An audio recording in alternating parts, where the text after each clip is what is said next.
your expectations for it coming in? Oh, I thought it was great. You know, our players knew what to expect, and I thought it was great though. Great home court. Everybody's into it, and UCF, they're so athletic, and when you get the crowd behind you and doing that stuff, it makes you jump a couple inches higher and be a little bit quicker. And I thought they showed out tonight with their athletic ability. What do you think was giving you guys trouble on offense in the second half, especially early on? Well, they went soft press back to zone, and then man to man. I think to end it. You should ask Johnny exactly what it was, but we didn't do a good job at all. When we took Hunter out, we didn't really have any offense, and we didn't do a good job of penetrating the zone or getting the ball in the high post. When we did, you know, we got some looks. We didn't make them, but we got some looks, but yeah, we were awful against their zone, and then after it got kind of discombobulated and we couldn't run plays to score, you know, we struggled for the rest of the night. I was going to ask, when Hunter goes into foul trouble, how do you weigh having KJ play as the undersized center versus bringing in Parker? Well, we've tried bringing. I mean, we played that the other way. It was just a call. You know, we thought the ball wasn't moving, and one thing about it, when KJ's at the 5, we know from past experience, if you watched us play, that the ball does move better when KJ's at the 5. But against the zone, it really didn't do much, even though they were playing man at the time. But it really didn't help us much. Now, what does it say about the depth of this conference and the team picked to finish last year and do something like this? Well, it says a couple of things. It says that you know, Johnny's done a great job, and give them credit. They were better than us tonight. There's no understating that they were better than us. On the flip side, we weren't very good. I mean, we got to take care of the ball, and we did some things that I think that good teams shouldn't do, especially playing away from home in a hostile environment when you have control of the game, and then you do some very, very careless and loose things to allow them to get back into it. The game was lost or the game was won, depending on which side you're on, the last 4 minutes of the first half. And then, you know, obviously the first 3 minutes of the second half. You know, it's the depth of the league's great. You know, you're going into week 2 and there's must-win games. Who would ever thought in an 18-game season you have must-win games going into week 2? But that's kind of how it feels right now for not only us but for others as well. Your players talked about self-inflicted wounds, but how much do you credit UCF's defense? Oh yeah. You know, a lot of times when people say they don't play well, you know, the way it's written is that you're not giving the other team credit. It should be written, UCF totally took us out of everything, okay? And I can say, you know, to my guys, well, we didn't execute, we didn't do this, we didn't do that. But, you know, that was created because of UCF's activity. They're really, really athletic.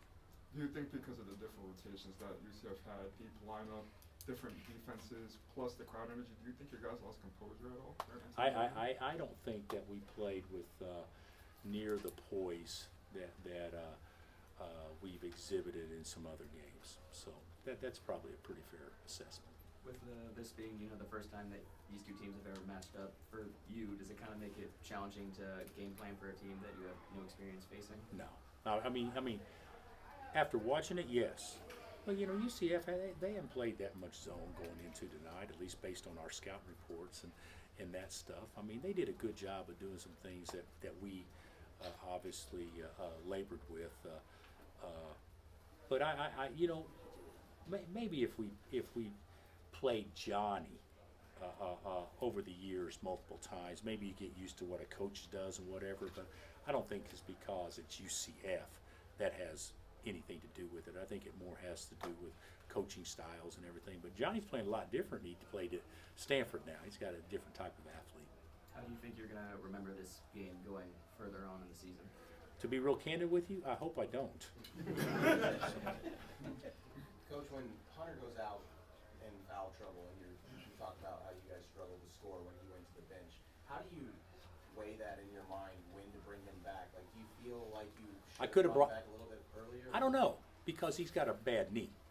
You know, if he didn't have a bad knee, I'd say yes for sure. But yeah, he's been struggling with his knee and all that stuff in practice and everything. So we knew going into it, it would be really good if we could get him less minutes. You know, he told me even in the first half when things were going well that he was really laboring.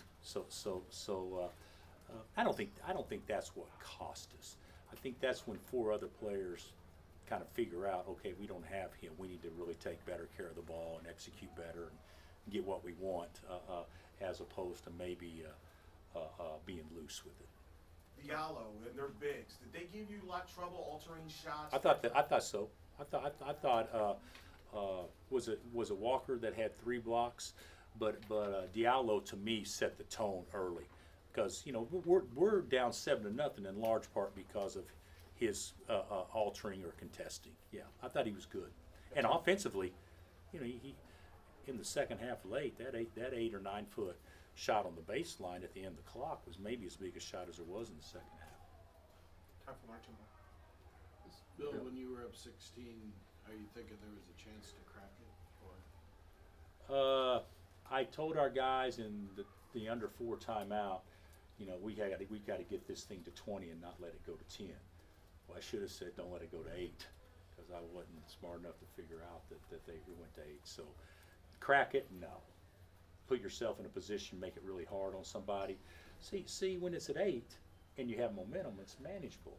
If it had gone from 16 to 20 or whatever, now teams may be pressing more to try to get back in it, and then it opens up easy baskets and rotation rebounding, a lot of other things. We messed the game up the last 4 minutes of the half. do you have to monitor Hunter, or what do you do with the injury? I don't know. I don't think so. No, it just a bruised knee. I don't think so. But we'll see.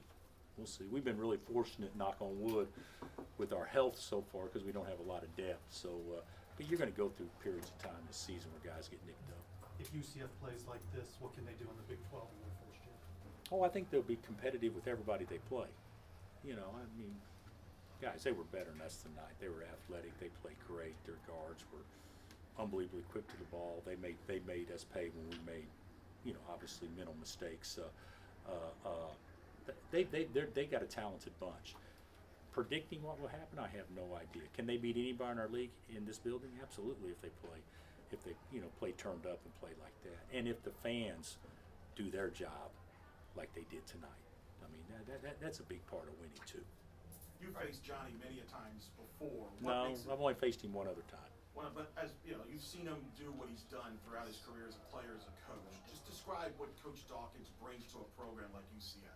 Class. I mean, he's as well liked and as classy a gentleman as there is in our sport. So, you guys are fortunate you have him. All right, Coach. Thank you. Okay. Thank you, Coach. Thanks, Coach.